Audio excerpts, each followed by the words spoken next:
O presidente Jair Bolsonaro passou 5 dias na Itália. Oficialmente, ele veio participar da reunião do G20, que reúne as maiores economias do mundo. Eu sou Matheus Magenta, repórter da BBC News Brasil enviado aqui a Roma, e hoje eu vou fazer um balanço sobre os 3 pontos que marcaram a visita. Vamos lá. O primeiro é o isolamento de Bolsonaro e, consequentemente, do Brasil. Isso já ficou claro pela agenda do presidente durante o encontro de cúpula. Bolsonaro foi um dos únicos líderes que não tinha reuniões previstas com outros mandatários. Segundo Oliver Stunkel, cientista político e professor da FGV, essas reuniões bilaterais são fundamentais. Elas servem para avançar em temas importantes e até para criar laços pessoais entre os líderes, que podem ser úteis para resolver problemas futuros. E começa com a descrição de uma imagem classificada de dolorosa, mas simbólica pelo próprio Stunkel. Na antessala da primeira reunião de líderes, Bolsonaro só trocava palavras com garçons num canto do local enquanto os outros mandatários estavam conversando. Até que assessores levaram Bolsonaro para cumprimentar o presidente turco, Recep Erdogan. Bolsonaro fez críticas sobre a situação atual do país e Erdogan retrocou que o Brasil tem riquezas, citando a Petrobras. E o Brasil tem muitos recursos petrolíferos. Petrobras. Petrobras é um problema. Petrobras é problema. Mas nós estamos quebrando monopólios, uma reação muito grande. We are breaking away with the monopoly, the oil monopoly. Até há pouco tempo ela era uma empresa de um partido político. Up until recently, Petrobras was a company run by a political party. We changed that.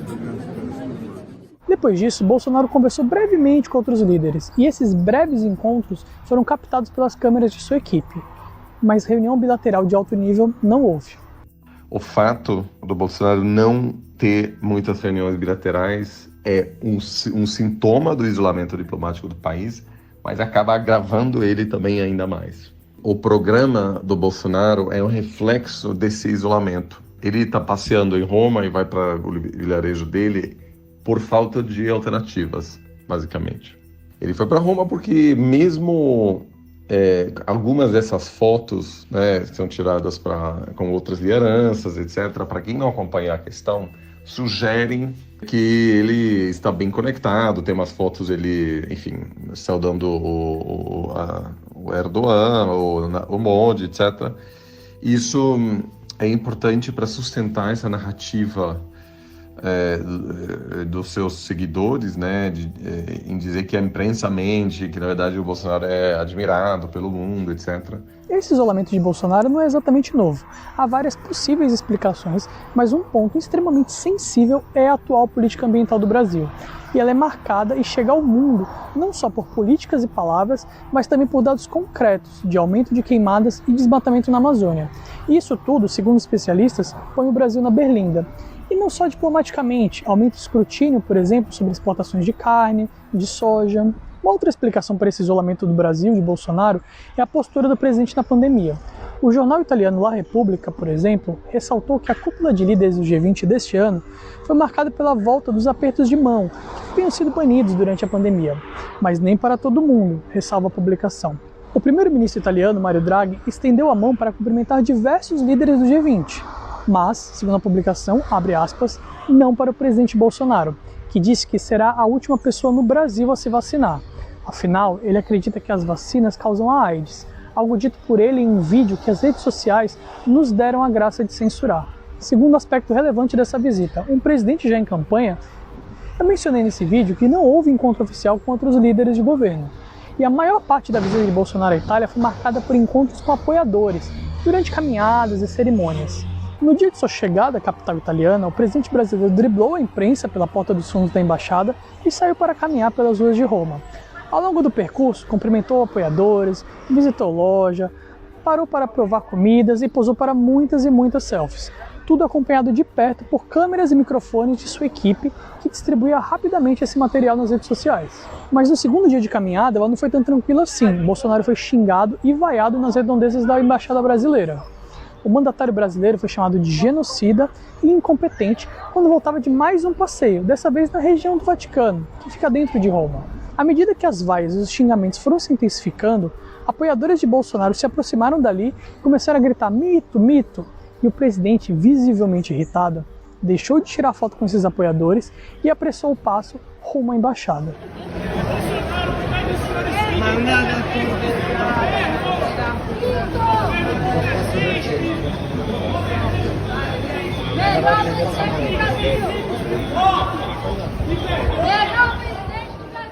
No terceiro dia de visita, no mesmo dia em que ele não compareceu a alguns dos encontros finais do G20, Bolsonaro reuniu dezenas de imigrantes brasileiros em frente à embaixada, onde discursou por alguns minutos.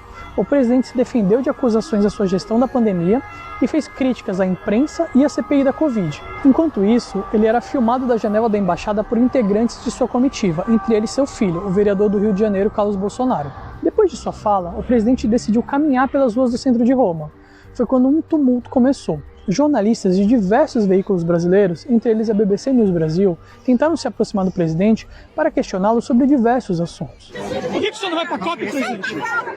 Me solte, me solte, me solte. Por que você não vai para a COP, presidente?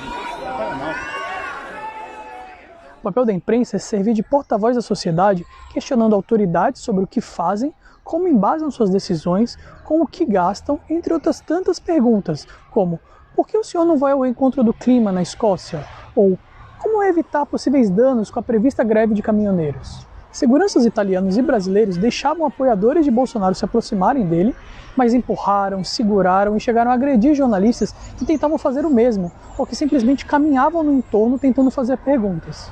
Eu mesmo fui empurrado, segurado, xingado e levei vários golpes nas costas. Presidente, o senhor está preocupado com a greve dos caminhoneiros, presidente?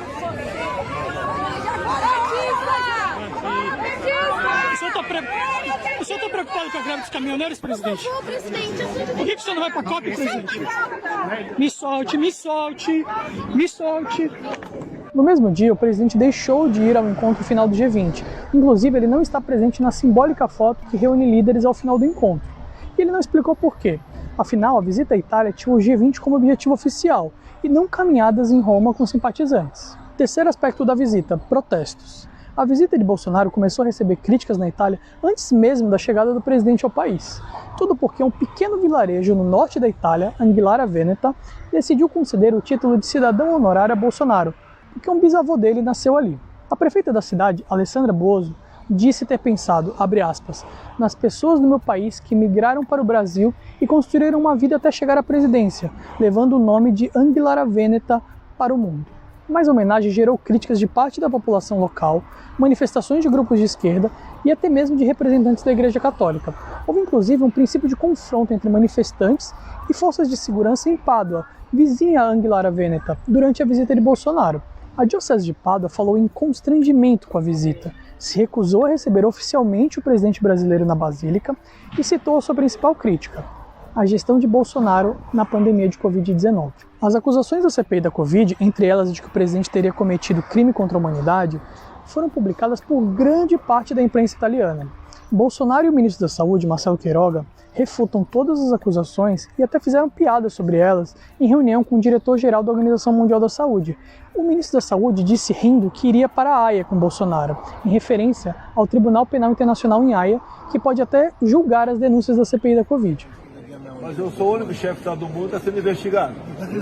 Está acusado de genocida.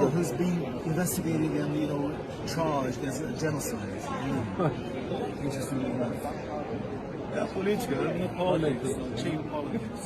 Eu também. Vou com ele para a Haia. O presidente encerrou sua estada na Itália em um local simbólico para a luta dos soldados brasileiros, os pracinhas, que derrotaram o nazifascismo na Europa. Eu conversei com o filho de um desses soldados, que continuou na Itália com o fim da guerra.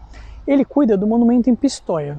É muito complicado. Eu acho que o soldado desconhecido que fica ali no monumento, ele vai se revoltar. Meu pai, que está ali no cemitério do lado, vai se revoltar com isso. Se revirar na tomba. Infelizmente, aquela ideologia que está assim, muito parecida com aquela do nazifascismo, tá vindo prestar homenagem a quem derrotou o nazifascismo. Ele não se preocupa não. Ele anda fazendo campanha aqui na Itália também. Mário Pereira também critica Bolsonaro por ter falado com orgulho de um parente que lutou ao lado do Hitler, em uma referência a uma entrevista que ele concedeu ao CQC alguns anos atrás, em que conta a história de um bisavô alemão do lado materno. Mas pesquisadores contestam essa informação porque durante a Segunda Guerra esse familiar já seria idoso e viveria no Brasil. A luta de soldados brasileiros na Segunda Guerra é um marco importante da história da relação entre os dois países. E a visita de Bolsonaro foi saudada de um lado, mas também vista com ceticismo de outro.